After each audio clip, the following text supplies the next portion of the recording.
Olá, meus irmãos, graça e paz. Aqui quem vos fala, presbítero Gregório. Amados, diletos irmãos, hoje o pedacinho do Maná dos Céus trará uma mensagem de um servo do Senhor Jesus, um irmão carnal meu.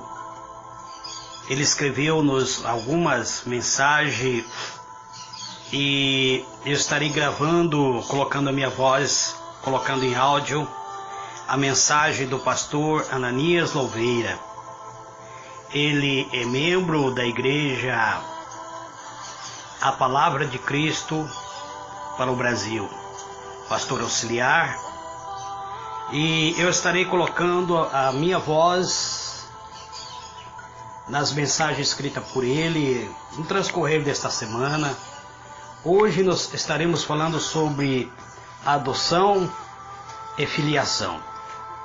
Ele escreveu-nos esta mensagem a fim de zelar e orientar e ensinar um povo que quer morar no céu. Ele nos fala sobre aquilo que ele aprendeu com o Senhor Jesus, sendo o seu mestre o Espírito Santo. Ele louva e glorifica a Deus e enaltece ao Senhor Espírito Santo por ter lhe dado uma inspiração, e ele quer falar sobre adoção e filiação. Ele nos faz uma interrogação, ele pergunta o que é, afinal de contas, esse negócio de adoção e filiação. E ele continua dizendo o que o apóstolo Paulo quis dizer ao escrever: recebeste o espírito de adoção. Adoção também, ele fala sobre gemermos em nós mesmos, esperando pela adoção. Romanos 8, 15, verso 23. Muito bem, amados. Ele começa nos escrevendo da seguinte maneira: que Deus enviou seu Filho para que pudéssemos receber a adoção, sermos adotados por Deus. Através de quem? Do Filho. Livro de Efésios, capítulo 1, verso 5. Será que o apóstolo Paulo tinha uma revelação sobre alguma coisa da qual nada ou pouco sabemos hoje?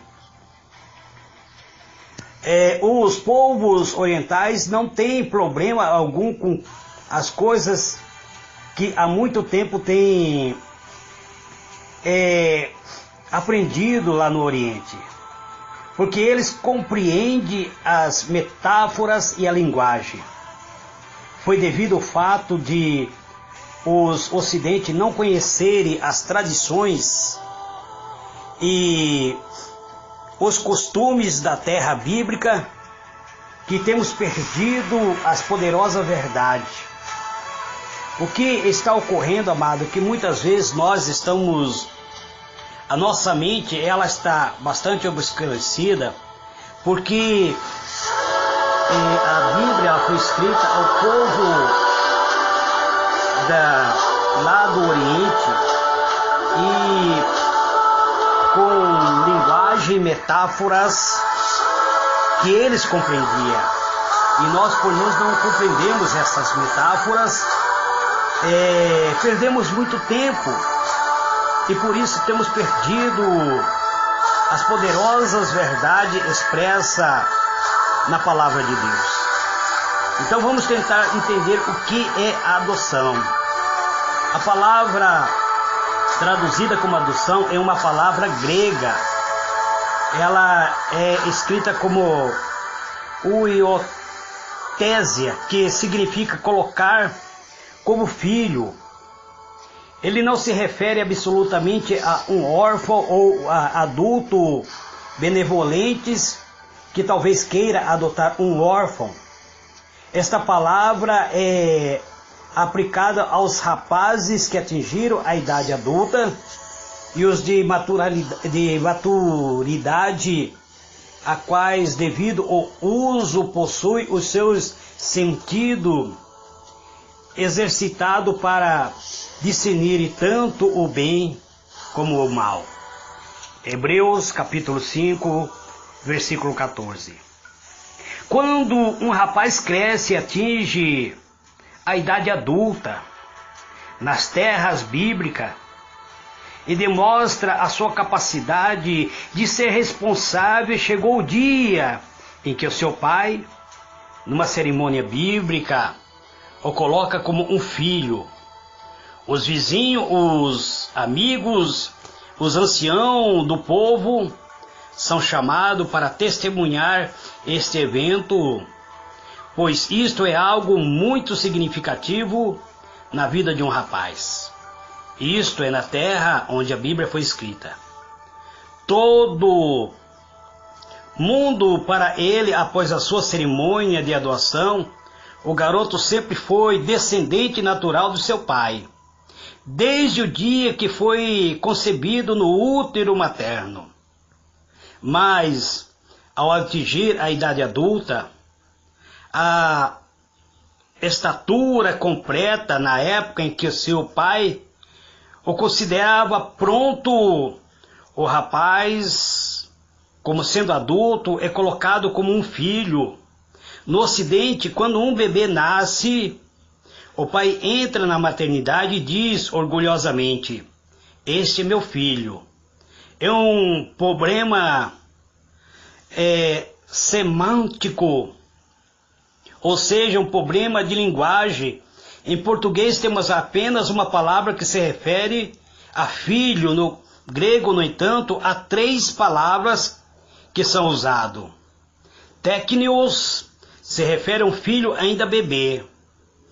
Teknon se refere a um filho que está amadurecendo, mas que ainda não está pronto para assumir a responsabilidade.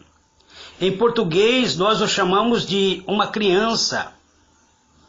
O ius refere-se a um filho que já está pronto para assumir responsabilidade. Alguém que tenha passado pela cerimônia de adoção. Assim sendo, poderíamos compreender esse conceito da seguinte forma.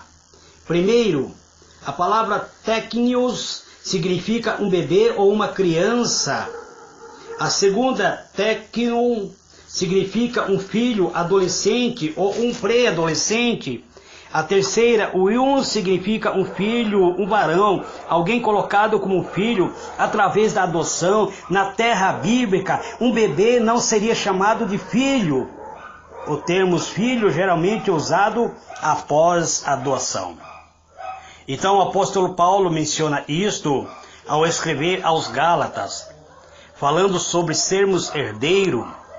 O herdeiro, enquanto for criança, não difere de nada de servo, muito embora ele seja destinado para ser senhor de tudo. Mas a criança se encontra sob tutores até o tempo determinado pelo pai. Isto se refere à adoção, Gálatas capítulo 4, versículo 1 e 2. Este é o quadro do cristão, o qual semelhantemente também precisa passar pelo processo de crescimento antes de ser colocado em sua posição como um filho de Deus. A justificação é apenas o início da nossa grande salvação. Mas todos os que receberam deu-lhe o poder, ou seja, a autoridade, o direito, o privilégio de se tornar filho de Deus. João 1, versículo 12. Todos aqueles que receberam a Cristo, o Pai deu a ele a autoridade, o direito, o privilégio de se tornar filho de Deus. A palavra poder é uma palavra importante nesse versículo. Ele deveria ser traduzido por autoridade, já que a palavra grega exousia, esta palavra significa um privilégio, direito ou permissão. Quando o semáforo fica verde, você tem o direito e permissão ou o privilégio de seguir adiante. Se acabar a gasolina do seu automóvel, do seu carro, e ela morrer nesse instante, você não terá o poder de prosseguir. Muito embora você tenha a autoridade, tenha o direito, tenha a permissão de prosseguir. Assim sendo, quando recebemos a Cristo, recebemos o direito e a permissão, a autoridade de nos tornarmos filhos de Deus. No entanto, recebemos a seguinte demonstração: temamos, portanto, para que não suceda com uma promessa sendo deixado para nós, que algum de vós pareça ter falhado. Hebreus capítulo 4, versículo 1. Então, amados, mesmo muitas vezes você entregando a sua vida ao Senhor Jesus, você precisa prosseguir até ser adotado por Deus como filho. Então, a graça é ofertada, você entrega a sua vida, começa uma jornada e você tem que perseverar nessa jornada para que não venha a falhar. Os cristãos hebreus da época de Paulo foram repreendidos por não se tornarem aquilo para a qual tinham o direito de se tornarem. Porque devendo já ser mestre, que o apóstolo Paulo disse para ele: pelo tempo ainda necessitais de que vos torne a ensinar e vos tornaste semelhante aos que necessita de leite e não de alimento sólido, pois todo aquele que se alimenta de leite é um bebê, mas o alimento sólido pertence aos que possuem maturidade. Hebreus 5, versículo 12 até o versículo 14. Então o apóstolo Paulo chama a atenção dos cristãos do seu período, dizendo: vocês que poderiam ser mestre, pelo tempo que vocês entregaram a sua vida ao Senhor Jesus, mas vocês agem como se fosse criança, como se fosse bebê na fé. Vocês não conseguem se alimentar de um alimento sólido, pois vocês precisam ainda se alimentar com papinha, porque se o alimentar com alimento sólido vocês não suportarão. Da mesma forma, amado, os filhos de Israel tinham autoridade. Ele tinha direito, ele tinha permissão, ele tinha o privilégio de ser filho de Deus, de estarem, de habitarem em Canaã e possuírem a terra prometida. Mas pereceram no deserto, por causa devido à sua falta de fé, à sua incredulidade. A incredulidade os matou, como está matando muito, amado, espiritualmente. Muitos cristãos dos dias atuais estão mortos espiritualmente. Então, precisamos compreender isso. Os cristãos da época que a Bíblia foi escrita, eles tinham os direitos que, através da fé e da paciência, herdaram a promessa. Hebreus 6, versículo 12. Eles não se tornaram aquilo para qual tinha autoridade de que se tornarem. O mesmo poderia ser dito com relação aos cristãos de Corinto, a quem Paulo disse: e eu, irmão, não vos pude falar como espiritual, mas como bebê em Cristo, e vos alimentei com leite, e não com alimento sólido, pois até agora não pudeste suportar, e nem tampouco podeis agora. 1 Coríntios capítulo 3, versículo 1 e 2. No nosso período, amado, nos dias atuais, os cristãos estão muito atrás de movimento, estão muito atrás de emoções, são cristão emotivo, que não consegue se alimentar com o alimento sólido da palavra de Deus. Quando você traz uma doutrina genuinamente verdadeira, as pessoas se desesperam, não suportam tais palavras. Isto é algo um tanto sério, quando percebemos que a igreja de Corinto possuía todos os dons espirituais. É isso que a Bíblia registra em 1 Coríntios 1, verso 7. Mas era um bebê na fé, e muitas outras qualidades elogiáveis. No entanto, não havia se tornado aquilo para a qual tinha o direito de se tornarem. Não chegaram a ser um cristão maduro, preparado para a responsabilidade de filho. Graças a Deus que temos a promessa, recebemos o poder, o direito de nos tornarmos filho de Deus.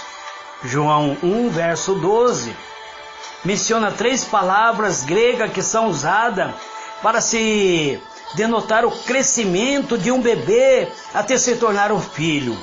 A primeira, que eu já vos disse, é técnio, que significa um bebê ou uma criancinha.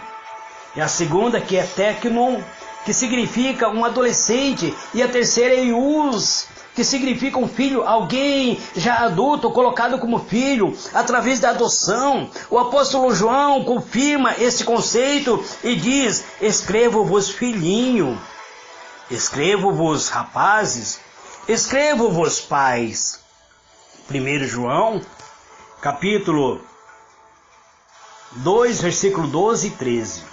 Então, existem 3 estágios de crescimento. Estão explícitos aqui. Vemos esses 3 estágios de crescimento belamente ilustrado na vida de Jesus. O primeiro que a Bíblia nos dá como relação a Cristo é de um bebê, de manjedoura. Livros de Lucas, capítulo 2, verso 7. É pouco dito sobre Jesus após a sua infância, até os seus anos de adolescência. Quando ainda um garoto de 12 anos de idade, ele é visto no templo, assentado no meio dos doutores. Lucas 2, versículo 46. Novamente passa o período, chamando anos de silencioso. Temos pouco registro da vida de Jesus, até que subitamente, aos 30 anos de idade, Lucas 3, verso 23, ele aparece no Rio Jordão para ser batizado por João. Esses 3 estágios de crescimento está claramente registrado na vida de Jesus: o bebê na manjedoura, o adolescente no templo, e os eventos aos 30 anos de idade, quando ocorreu a sua adoção. A sua adoção foi confirmada durante o seu batismo na água, no Rio Jordão, por João Batista. Mas, pois os céus se abriu, Deus deu testemunho dizendo: este é meu filho amado. O Espírito Santo desceu sobre ele. Mais tarde, amado, o Espírito Santo leva ele para o deserto. Mas o Espírito Santo desce sobre ele na forma corpórea de um pombo. Em seguida, uma voz dos céus disse: este é meu filho amado. Mateus 3, versículo 17, Marcos 1, 11 e Lucas 3, verso 22. Ele foi, portanto, colocado como um filho. Os eventos que ocorreram após a adoção de Jesus são maravilhosos, são revelações daquilo que tornamos. O crescimento, o desenvolvimento de Jesus foi o padrão para o nosso próprio processo de amadurecimento. É filiação final, tendo-nos predestinado para a adoção. Efésios 1, versículo 5. Quando o próprio Jesus começou a ter cerca de 30 anos de idade, e ao ser batizado, saiu logo das águas, e eis que lhe abriram os céus. E o Espírito de Deus, descendo como uma pomba, pousou sobre ele. E eis que uma voz do céu disse: este é meu filho amado. Neste ponto sublime, ministério de filiação, é penetrantemente referente, então, amado, com os olhos nosso entendimento sendo iluminado, abrindo seus nossos olhos para a palavra de Deus. Subitamente vemos Jesus, o Filho de Deus, o primogênito dentre muitos irmãos. Jesus é o primeiro, mas ele levou a cada um de nós a sermos filhos de Deus. Romanos 8, verso 29. A experiência do Rio Jordão foi claramente a sua doação, seguindo as tradições da terra bíblica. O Pai Celestial traz o seu Filho diante dos amigos e vizinhos e anciões de Israel, no batismo de João, e fala claramente do céu para que todos saibam: este é meu Filho amado. Quando Jesus saiu das águas do Jordão, ele saiu totalmente diferente do que tange no seu relacionamento e privilégio. Ele acabou de ser colocado numa posição de filho pelo próprio Pai. De agora em diante, tudo é diferente.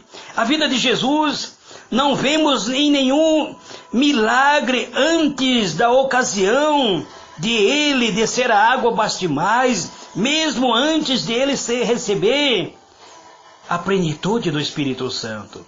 Mas o Espírito Santo não estava nele, estava, amado, desde o início. O Espírito Santo gerou Cristo no ventre de Maria. Mas no dia do batismo no Rio Jordão, o Espírito Santo desceu de uma forma corpórea nele e passou a direcionar ele. Ele agora deixava de ser o simples carpinteiro, filho de Maria, sem honra,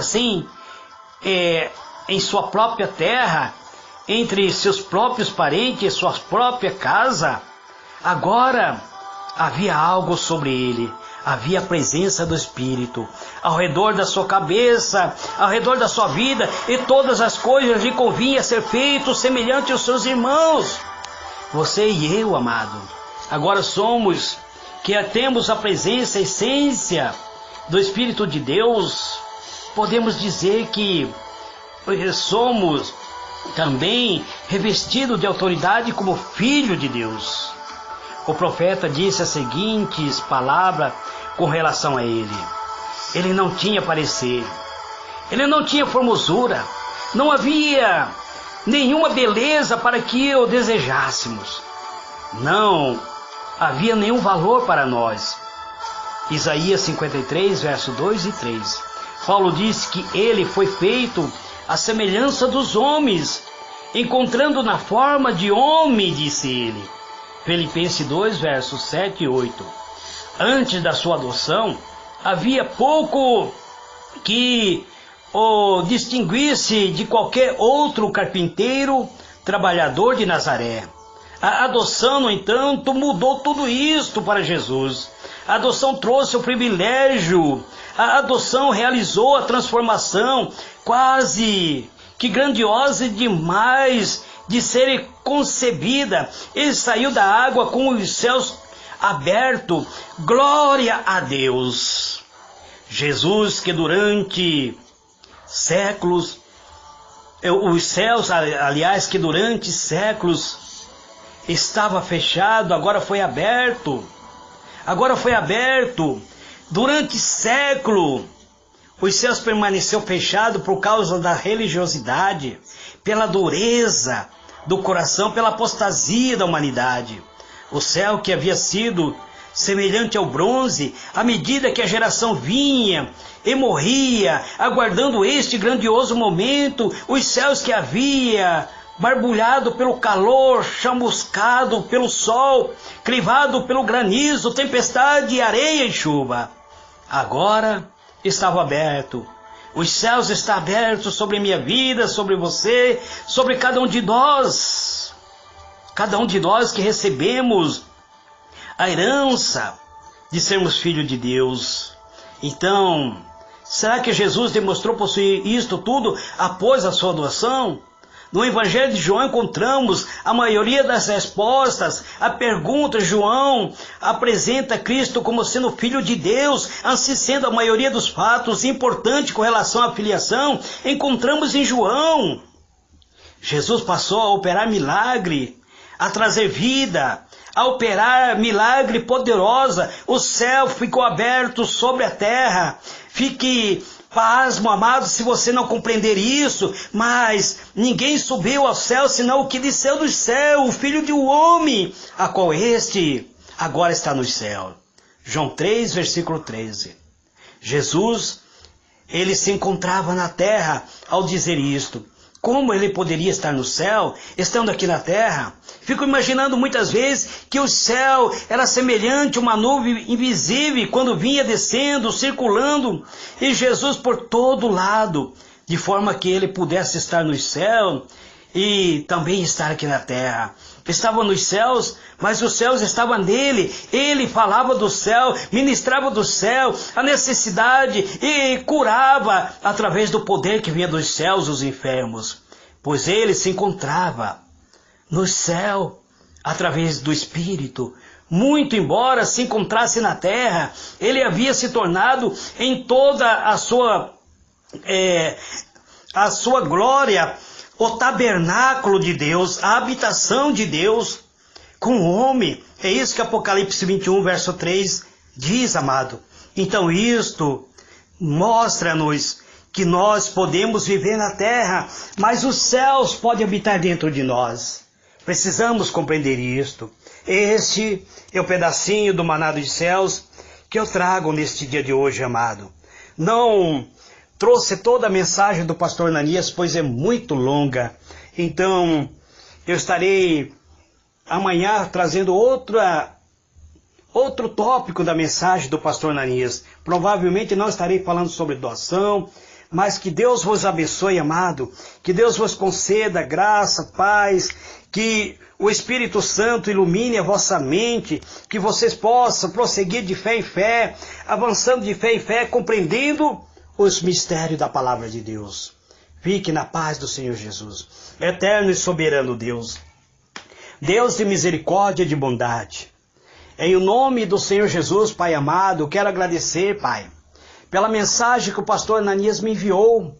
Esta mensagem que eu estou transmitindo hoje, Pai, não foi escrito por mim, mas pelo teu servo, o pastor Ananias, numa linguagem muito mais difícil, para que eu mesmo não consegui transmitir toda a palavra que ele me mandou, porque ele colocou numa linguagem teológica, Pai, e a minha linguagem é mais simples, mas eu estou procurando seguir os pensamentos do teu servo, a orientação do teu servo. Então, Pai, eu te louvo e te glorifico por tudo, em o nome do Senhor Jesus. Abençoa teu servo, o pastor Ananias, que me enviou esta mensagem, Pai. Que me enviou esta mensagem, já faz praticamente 2 anos que estou com a mensagem, estudando, analisando, e somente agora estou colocando em áudio, Pai. Que a tua graça, a tua benevolência esteja no lar, na família do teu servo. Em o nome do Senhor Jesus, abençoe cada irmão, cada irmã, Pai. Que essa palavra que eu transmiti hoje possa gerar vida na alma do meu irmão, da minha irmã, Pai. Em o nome do Senhor Jesus, eu te louvo, te glorifico, enalteço o teu nome e digo a ti, Pai, muito obrigado por tudo, em o nome do Senhor Jesus. Glória a Deus, aleluia e amém.